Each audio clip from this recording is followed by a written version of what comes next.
Resource: Mutagen. Calling card. For over half a century, the Earth was ravaged by Tiberium. While the Global Defense Initiative and the Brotherhood of Nod fought for control of the crystal, it spread across the planet, transforming the surface of the Earth into a desolate, alien world. Welcome back, Commander.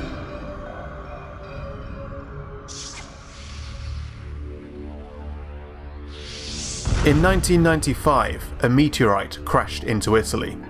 Within days, small green crystals began sprouting from plant-like pods near the impact, forming the first Tiberium field. Nearby trees lost their leaves, their bark taking on a fleshier complexion. Tiberium commonly grew around blossom trees, which rapidly replenished fields by releasing crystal-laden spores into the air. At first, the crystals were considered a mere scientific anomaly. Tiberium continues to confound the scientific community, soaking up ground minerals and soil nutrients like a sponge. With only a few short years, the infection had become global. There are now more than 200 areas of the Earth affected by Tiberium deposits. Tiberium appears to be spreading by means of conveyance unknown. GDI credits Dr. Ignacio Mobius, a foremost researcher in the field, with the discovery of Tiberium, naming it after the Tiber River near which it was found. Viewers, just what Tiberium really is. Well, let me put it this way, Eddie. The possibilities of Tiberium are limitless. His primary employer was the UN-backed Global Defense Initiative, an international peacekeeping division that grew out of the Allied efforts in the Second World War. The Brotherhood of Nod was allegedly formed as early as 1800 BC. Nod emerged to a more public platform in the years preceding the arrival of Tiberium. It had become a political and religious quasi-terrorist group, on the surface interested in the unification of Third World nations. Tiberium is regarded by Nod with a fanatical degree of reverence, also claiming to have first discovered it, having named it after Tiberius Caesar. Suggestions that the Brotherhood had foreknowledge of the coming of Tiberium are considered by GDI to be unfounded. This is the Pentagon.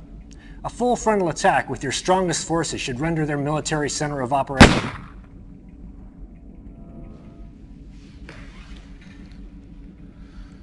Yes. Power shifts more quickly than some people think. I am Kane. Charismatic. Enigmatic. The Brotherhood of Nod is led by a man known only as Kane. It is said that he has been with the Brotherhood since the very beginning. His fate seems inexorably tied to Tiberium. Tiberium proliferates more quickly in temperate climes. By the late 1990s, Nod alone controlled almost half of the world's known supply, nearly double that of GDI, thanks to their fortuitous ties to equatorial nations. The first harvesting methods were developed by Nod. The crystals are collected by harvesters and taken to a refinery, where the precious minerals that form them are extracted via a centrifuge, or later by superheating them to melting point. Excess Tiberium could be stored in silos, though Nod had other, more creative ideas. Despite the danger the alien substance posed to terrestrial life, it became an extremely valuable resource within the initial years of its propagation. It wasn't until the first Tiberium War between GDI and Nod that the extent of its threat to life on Earth became clear. Spores emitted by Tiberium-infected plants appear to be a source of Tiberium-related illnesses. The world scientific community is focusing its research on this deadly spore. If you come into direct contact with Tiberium, the green matter will start to fuse with your skin within about 20 seconds. You'll feel an intense burning sensation, similar to touching a hot pan or spilling acid on your skin. A full-blown infection will manifest if you aren't treated immediately. Eventually your internal organs will shut down as Tiberium extends rigid crystalline runners throughout your body. If you breathe in the crystal, then it will become embedded in your lungs. Eventually you'll start coughing up blood and will hemorrhage to death. As the deaths from so-called tea poisoning mounted, some less conventional effects were revealed. Much like contact with flora could result in a blossom tree, extreme exposure of Tiberium to animal life, including humans, could trigger a complete cellular breakdown, turning the victim into what's known as a visceroid, a crude, amorphic mutant mass.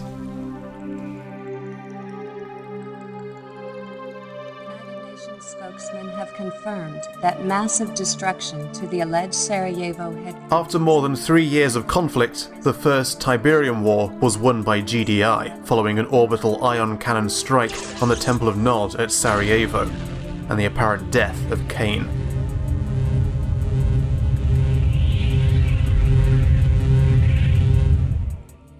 While the Headless Brotherhood began to fracture from within, GDI was left to prepare for the future of life on this increasingly alien world. Despite GDI's best efforts, Tiberium continued to ravage much of the planet into the new millennium. The most common form it took was Tiberium Riparius, the green crystal, but even in the most early days, mutations began to manifest. The most well-documented of these, Tiberium vinifera, is visually reminiscent of Riparius, albeit with distinctive blue crystals. Vinifera holds a greater concentration of valuable minerals than Riparius, resulting in its shift in hue, though it is a far less common sight. Its value comes at a cost. Tiberium vinifera is highly volatile. Tiberium is a new life form.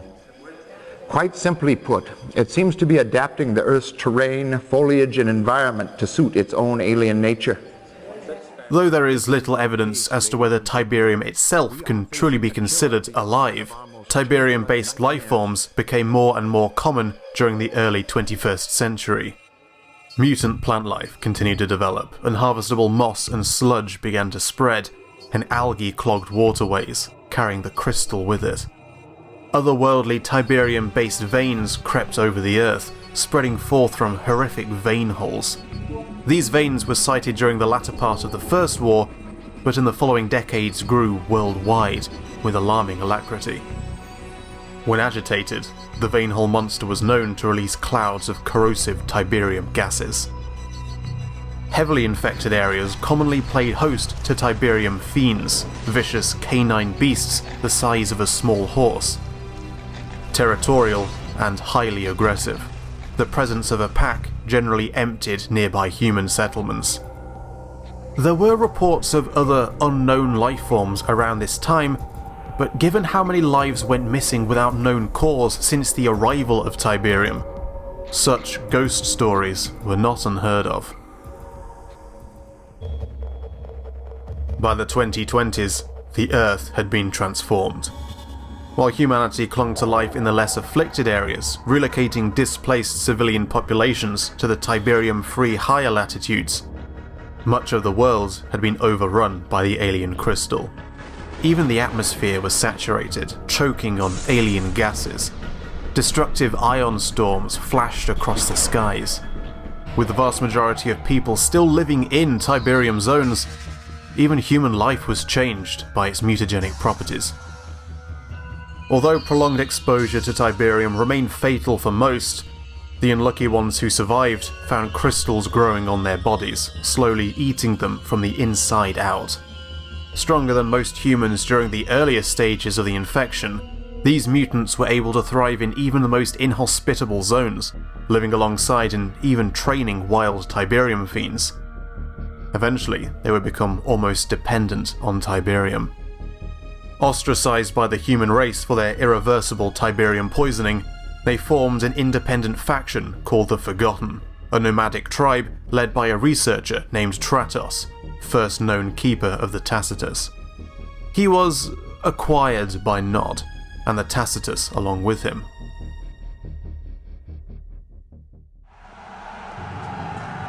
Tiberium, 1 billion years ago, the Earth was a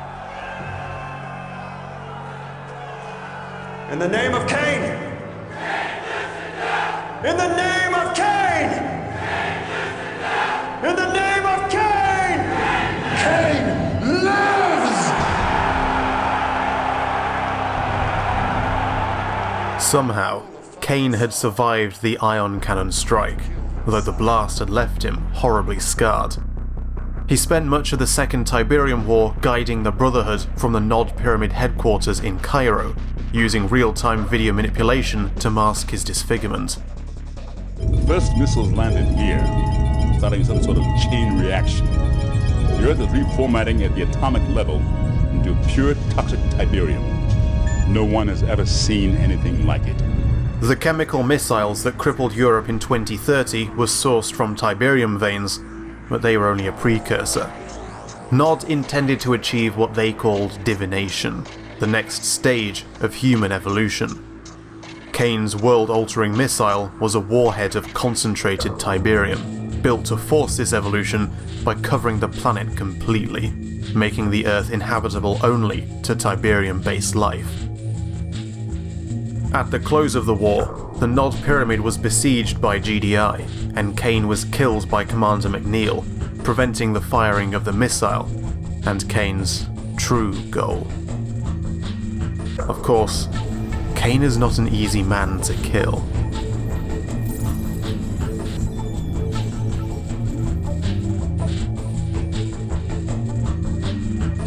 The years following the Firestorm crisis saw an evolution in Tiberium as it adapted to our world, seemingly in response to new GDI containment measures gleaned from the Tacitus.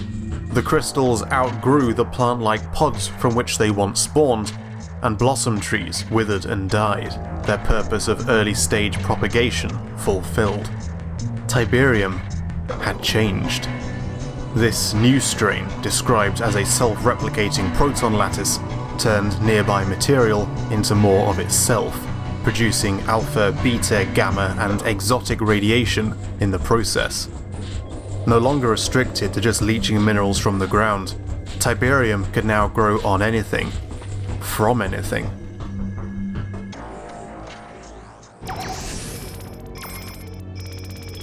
Red zones have suffered the worst contamination and cannot support human life. Yellow zones are dangerously contaminated, but contain most of the world's population.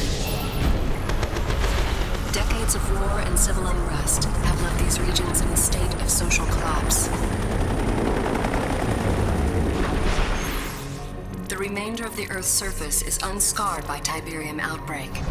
These blue zones are considered the last refuge and hope of the civilized world, and are under the protection of the Global Defense Initiative. Excerpt from GDI Intel database. If you were to equip yourself with a hardened environment suit and stand in the middle of a red zone, you would see a landscape straight out of hell. The ground is a blasted and barren plateau of rock laced with veins of Tiberium that shine through with a malevolent green radiance. On the horizon are massive formations of pure Tiberium that have welled up through the surrounding Earth. Tilt your head and you'll contemplate a cloudy, tortured sky, alive with twisting patterns of shimmering light and flickers of lightning. If you wait long enough, you'll see an ion storm begin to form. These fireworks are accompanied by a howling, toxic whirlwind that scours the deserted ground and drives shards of Tiberium before it at insane speeds. Red zones are like the surface of an alien world. Scientists have speculated that Tiberium is actually a terraforming agent for an alien civilization, slowly transforming our planet into an environment suitable for beings that have evolved on a different planet. No definitive conclusions have been reached. Existence in the worst off yellow zones is not pleasant at all. A subsistence living is just the start. Tiberium contamination is a fact of life, and thousands die every year from inhaling microscopic crystals that are carried in smog, clouds of dust, and other airborne particulates. Tiberium may even fall out of the sky suspended in raindrops if the clouds overhead have passed through a red zone during or after an ion storm. One of GDI's more advanced tools during Tib War 2 was a disruptor tank. Developed at Hammerfest, its dish projected a harmonic resonance wave that would shake apart heavily armoured targets. Following the disruptor's decommissioning, the resonant frequency of Tiberium crystals was discovered. Correctly tuned, a sonic wave would completely break the crystal apart, leaving nothing capable of growth. For the first time since his arrival on Earth, GDI has an effective way to eradicate Tiberium. It was expensive, power-hungry, and short-range, ironically requiring Tiberium to power it. Nevertheless, it was a start. Sonic repulsor fields were swiftly deployed in blue zones, able to contain small outbreaks and prevent further spread, while reclamation efforts in yellow and red zones were undertaken with somewhat heavier equipment, primarily under the purview of GDI's OCOM branch. By the 2040s, with little significant Nod activity in the interim, GDI had reclaimed much of Germany from Tiberium, formally reclassifying it from a yellow zone to a blue zone. This new Eden marks the first restoration of a major population centre since the arrival of Tiberium. Hope at last for life on Earth. 2047. A Nod nuclear missile struck the G.D.S.S. Philadelphia during an annual energy summit, killing GDI's highest-ranking political and military personnel.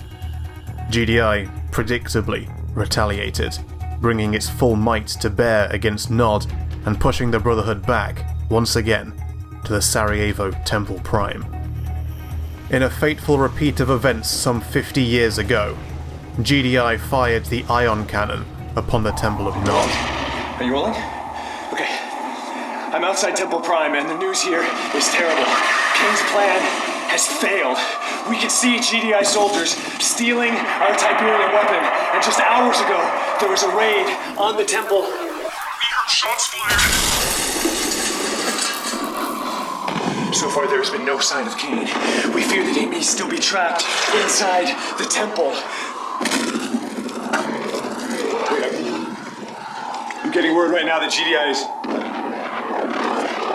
They're moving an ion cannon into position. Let the Earth be transformed. Let all those who believe in the power of Tiberium be transformed with it. Let the Earth be transformed. Exactly as Kane had planned.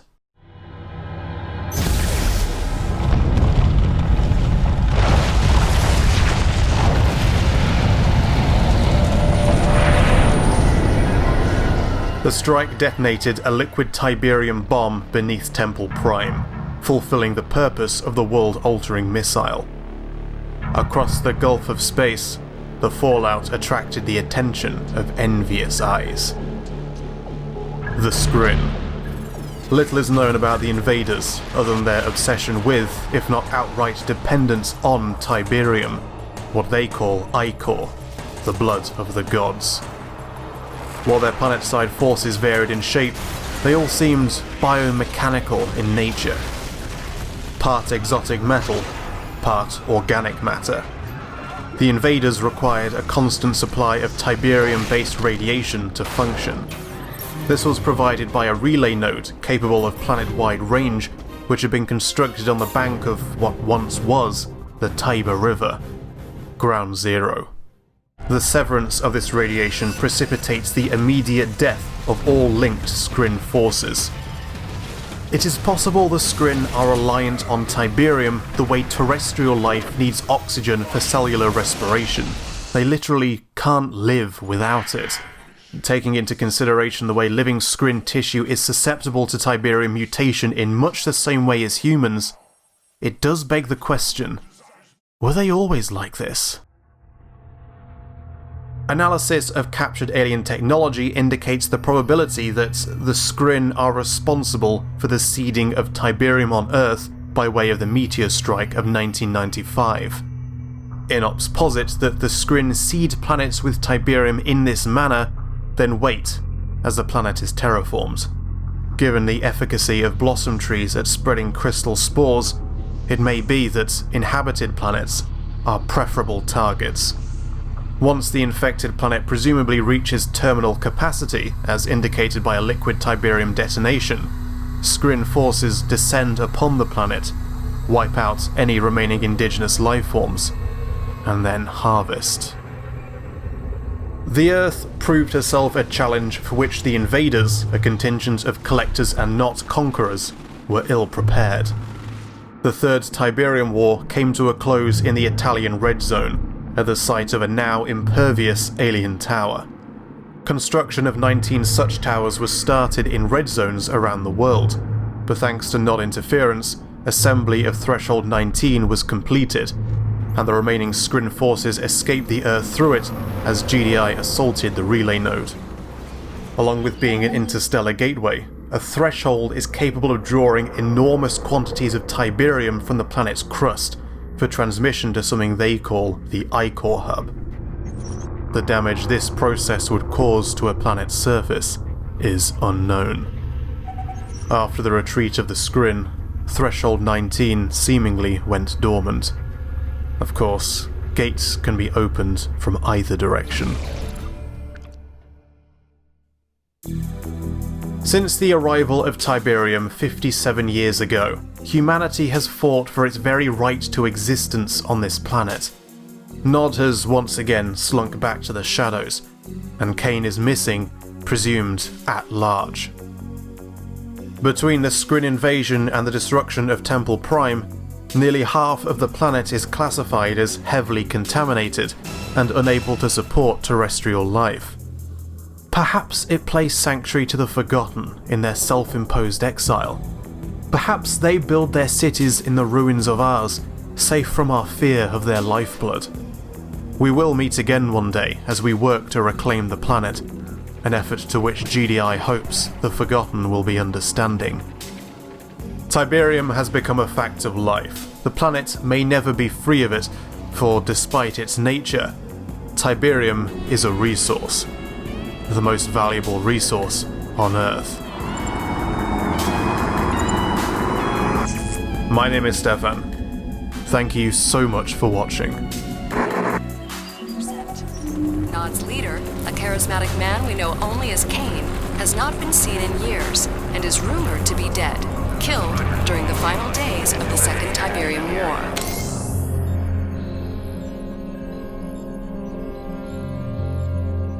You can't kill the Messiah.